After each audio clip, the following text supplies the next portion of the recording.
Simón Castañeda could fix a jeepney with his eyes closed. Or so the barkers in Sampaloc liked to boast when business was slow and the monsoon rain drummed on the galvanised iron roofs. At 29, he already carried the assorted burn scars and grease tattoos of someone twice his age, mementos of years spent coaxing battered Serawas and FVRs to rattle one more round from Air Sadair. The city's commuters loved to curse the jeepneys, too smoky, too loud, too infuriatingly slow. Yet the same commuters panicked whenever the unions threatened a strike. Manila, Simón thought, would unravel without its chrome-plated arteries. That thought returned to him the night the floodwater rose to his knees inside the garage. The ankle-deep trickle that seeped under the roll-up door at dusk had become a waist-high lagoon by midnight, submerging half of a newly rebuilt transmitter. Electricity was out, but his solar lantern glowed on a drafting table cluttered with route maps he had borrowed or, depending on whom one asked, pilfered from the Land Transportation Office. Roads turned into canals every rainy season, yet the government's flood control pumps still sputtered and the engineers kept blaming plastic trash. Simón ran hose after hose to siphon the murky water back to the street and wondered how a city of 14 million could remain so helpless. He had started studying jeepney routes out of boredom during a slow stretch last December. At first, he wanted only to trace which streets generated the most engine breakdowns. Spare parts were simplest to stock if one knew where friction clustered. Then one afternoon, he taped Manila's master list of approved jeepney lines onto a topographic map. The capillary loops of colour-coded ink, Moreta de Viceroya in red, Cubabo Taft in violet, Monumento Baclaran in black, reminded him of the anatomy diagrams in his high school biology book. Veins, arteries, lymph channels, the entire city vibrated like an enormous animal. That image might have remained a mechanic's idle fancy had his grandmother's story not pierced the memory fog. Lola Pilar, now 6 years gone, used to hush the children during brownouts with tales of Amangkulog, the titan beneath the Estero. The Spaniards, she said, never conquered him. They merely built their churches above his joints, so the bell towers would pin him down. Amangkulog breathed once every century, and when he exhaled, rivers burst, hills cracked, and people mistook it for a giant earthquake. Manila's fate depended on letting him dream undisturbed. Most folks filed the tale beside duendes and aswangs, but Simón carried two stubborn memories. The first was Typhoon Ondoy, when swirling brown water almost drowned him on P. Florentino. The second was the day a customer's jeepney stalled atop Jones Bridge and a tremor rippled through the asphalt. The incident had been too slight for the news, yet everyone on the bridge felt it. Traffic lights dangled, birds burst skyward, and for 3 heartbeats the Pasig, swollen and chocolate thick, seemed to pulse. The jeepney's engine refused to restart until the tremor stopped. Intrigued, Simón photocopied pre-war drainage blueprints from the National Library. When he overlaid them on the jeepney routes, the match tightened. Each major terminus sat above what old Spanish surveyors labelled canales de purga. Pressure vents, if one believed the margins. Bridges aligned with what might be the Titan's ligaments. He spent evenings folding translucent pages, connecting numbers with pushpins and string like a conspiracy nut. The congested choke points Quiapo Underpass, Edisath, Taft, Ospanar. Welcome corresponded to spots where the Titan's supposed veins constricted. Was Manila choking its own guardian monster, and was the monster, in turn, choking Manila with floods? The hypothesis was ridiculous. Nevertheless, it was testable in small ways.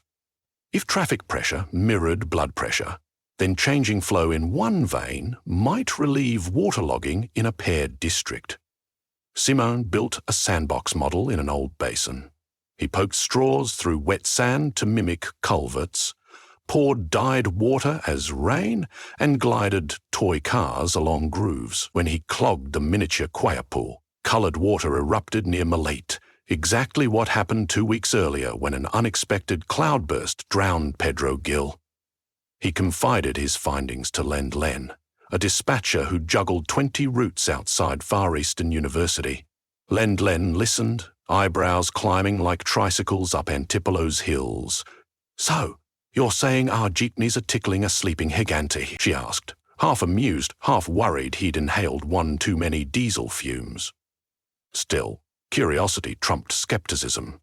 She offered him 3 off-duty jeepneys on a Sunday to experiment. The test was simple: reroute the 3 vehicles away from the usual Moreta Divisoria loop and send them along an improvised bypass skirting Laxon Avenue. Len radioed the drivers. Simoon waited on Quezon Boulevard with a seismograph app borrowed from a geology student. From 9 to noon, vibration levels stayed flat. At 12:30, the bypass convoy entered Recto. Simoon's phone flared. Microtremors spiked, then dipped lower than baseline. 30 minutes later, a thunderstorm burst, yet the gutter beside his shop drained faster than he had ever seen. He phoned Len, who reported ankle-high water inside Quiapo Market instead of the usual knee-deep soup. A fluke? Maybe, but when Monday's traffic resumed its normal course, the sewers clogged again. He needed professional instruments. Dr. Reggie Serrano, head geophysicist at the State University, agreed to coffee after Simoon fixed the professor's vintage Mitsubishi Lancer. Serrano skimmed the maps and chuckled. "Urban legends make fun bar talk," he said. Yet he left Simoon a portable accelerometer in case you want harder numbers. Over the next 3 weeks, Simoon strapped the sensor to lampposts near major jeepney stops. Data poured in. Vibration wavelengths correlated almost perfectly with passenger density.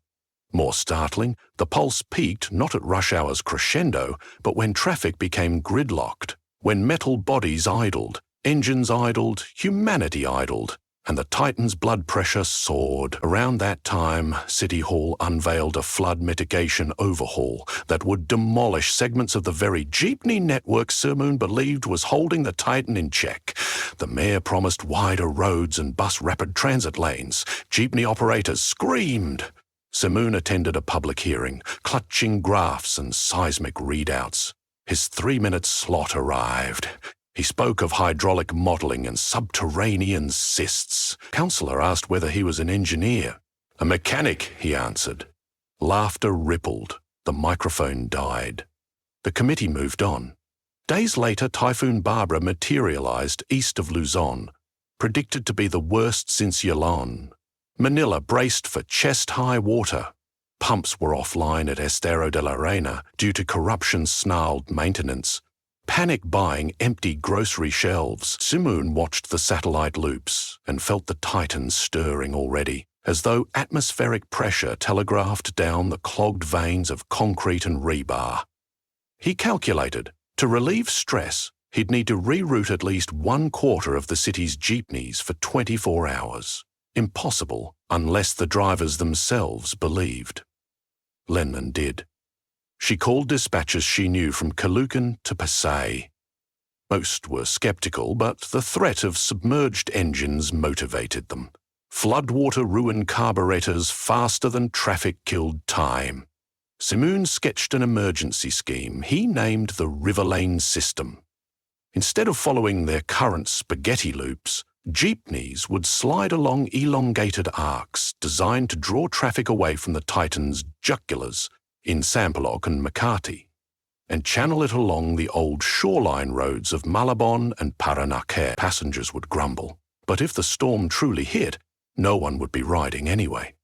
At 8 p.m. on the storm's eve, the union chiefs met inside Simoon's garage, sitting on overturned buckets while rain hammered the shutters.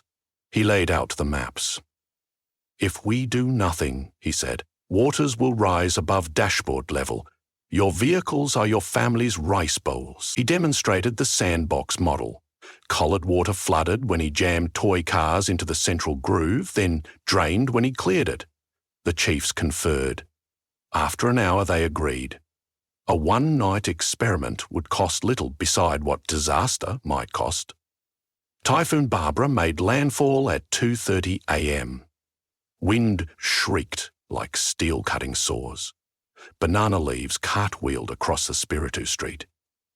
Manila's power grid winked out block by block.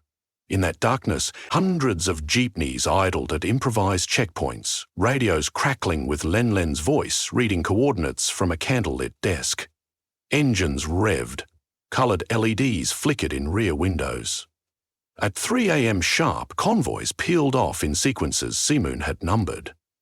Down Bethesda they rolled, then veered north instead of south, hugging Dimmersalang, skirting the bottleneck near Blumenturret and bleeding into Caloocan in orderly procession.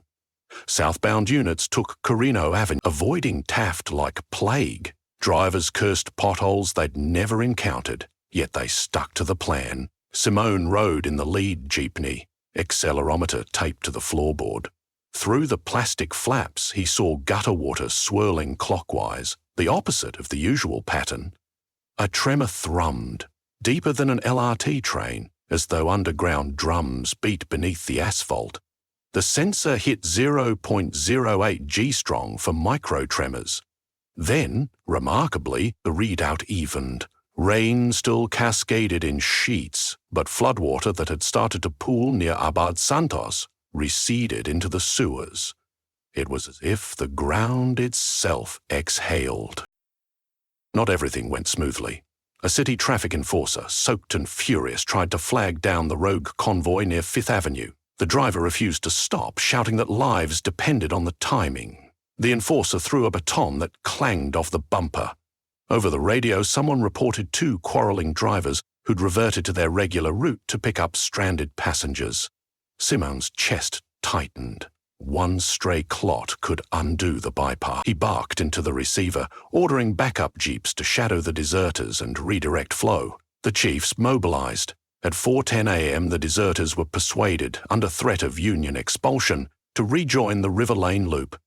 By dawn's dull blue, Barbara had dumped 200 millimeters of rain. Weather Bureau bulletins screamed of record rainfall, yet drone footage later showed only ankle-deep water in low-lying South Lodge, Truce, and none at all in Orinus Pasigra. The Pasig rose, but stayed within its walls. Pump stations reported lower backflow pressure than in lighter storms. Commentators credited upgraded drainage pumps that didn't, in fact, exist. Meanwhile, under the cracked pavement of Avenida Rizal, something vast shifted position. Residents felt a rolling sensation, gentler than an earthquake, yet stranger, as if the soil were breathing. Church bells at Quabo clanged without wind.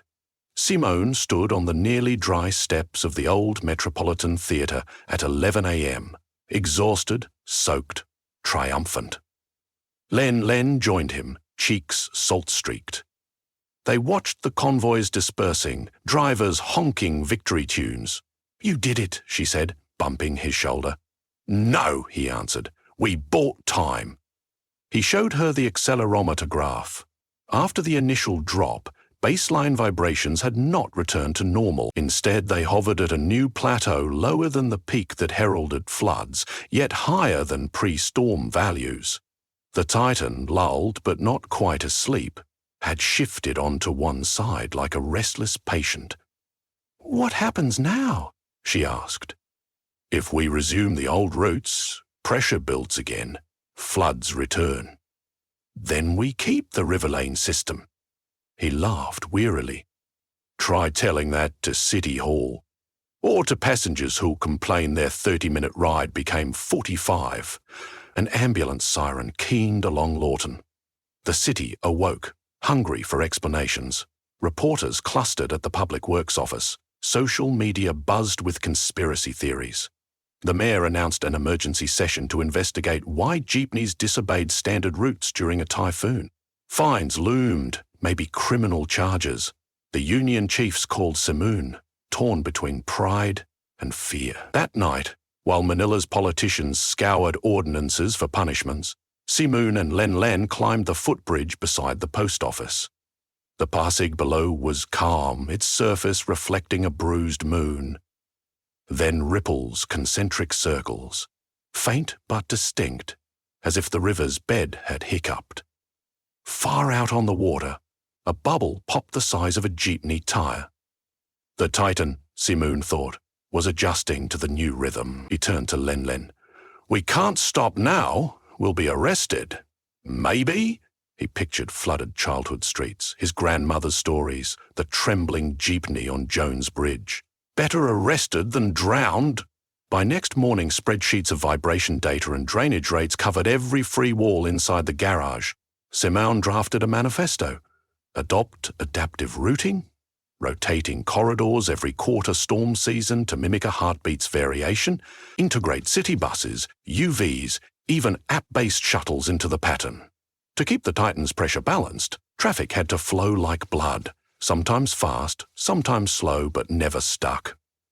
When he uploaded the document, trolls swarmed the comments, yet within hours drivers from provinces prone to landslides asked how to design their own patterns. The open-source file spread, mutated, improved. A civic tech group offered to code an algorithm turning GPS data into live routing suggestion. Dr. Serrano emailed an apology and requested collaboration on a peer-reviewed study. City Hall's legal office summoned Simone, but a tropical depression arrived that afternoon, and officials noticed that jeepney cooperatives using his provisional algorithm reported 0 flooded engines while others stalled in waist-high water. Enforcement quietly backed off. The mayor, ever-scenting political capital, convened a task force on dynamic transit for climate resilience, making Simone an unpaid advisor. Headlines flipped, from mechanic to flood whisperer. Meanwhile, deeper below, stone plates rubbed like bones stretching after long confinement. Once, near dawn, Simone dreamed Manila's streets unfurled into a glowing vascular web, and at its center, a colossal face emerged, neither benevolent nor cruel, only ancient. The Titan gazed upward at gleaming towers, at spires of faith, at sky bridges and tangled wires, and exhaled. Not a destructive roar, but a sigh of mutual recognition. The city, grown heavy upon his chest, had finally attuned itself to his rhythm. Simone woke with a jolt on his workbench, a carburetor imprint on his cheek. Rain pattered on the roof, mild, unthreatening. He stepped outside. The estero beside the garage was clear a miracle. A kingfisher flashed blue over the water. Somewhere an engine backfired, and a dispatcher's whistle trilled. Life resumed, messy yet functional. No guarantee promised the calm would last. Another administration might mandate flyovers, slicing open new pressure points. Developers might pave wetlands, forcing the Titan to twist yet again. Still, Manila had learned, through the stubborn faith of jeepney drivers and a grease-stained mechanic, that its survival lay not in conquering the giant beneath, but in dancing with him, steering humanity's daily migrations like blood through a restless, colossal heart,